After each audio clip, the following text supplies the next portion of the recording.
தமிழ்நாடு முதலமைச்சர் அவர்களுக்கு முதற்கண் எனது பணிவான வணக்கத்தை தெரிவித்து அன்போடு வரவேற்கின்றேன்.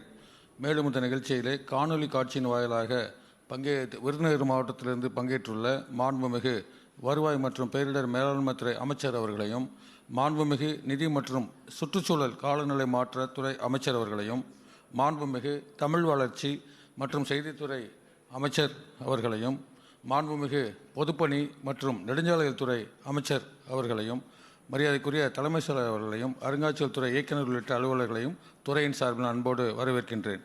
சேலம் மற்றும் விருதுநகர் அரசு அலுவலகங்களுக்கு 17.43 கோடி ரூபாய் மதிப்பீட்டில் புதிதாக கட்டப்பட்டுள்ள கட்டடங்களை திறந்து வைத்து, திருவண்ணாமலை மற்றும் மாமல்லபுரத்தில் தமிழர் பண்பாடு அருங்காட்சியகங்கள், சென்னை அரசு அருங்காட்சியக வளாகத்தில் புதிய படிம கூடம் மற்றும் சிந்துவெளி பண்பாட்டு அரங்கம் அமைப்பதற்கு 248.66 கோடி ரூபாய் மதிப்பீட்டில் புதியதாக தொடங்கப்பட உள்ள திட்டங்களுக்கு அடிக்கல் நாட்டி வைக்குமாறு மாண்புமிகு முதலமைச்சர் அவர்களை நான் மிக்க பணிவோடு கேட்டுக்கொள்கிறேன்.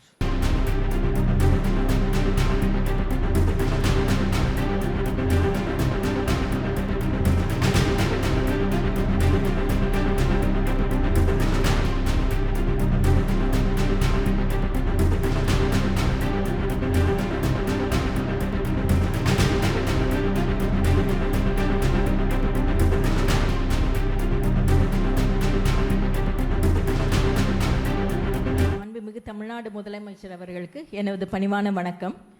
அருங்காட்சியகங்கள் துறையின் புதிய மாவட்ட அருங்காட்சியக கட்டடங்களை திறந்து வைத்து புதிய அருங்காட்சியகங்களுக்கு அடிக்கல் நாட்டி சிறப்பித்த மாண்புமிகு முதலமைச்சர் அவர்களுக்கு மனமார்ந்த நன்றியினை தெரிவித்துக் கொள்கிறேன். இந்நிகழ்ச்சியில் பங்கேற்றுள்ள மாண்புமிகு அமைச்சர் பெருமகளுக்கு உளமார்ந்த நன்றியினை தெரிவித்துக் கொள்கிறேன். நன்றி, வணக்கம்.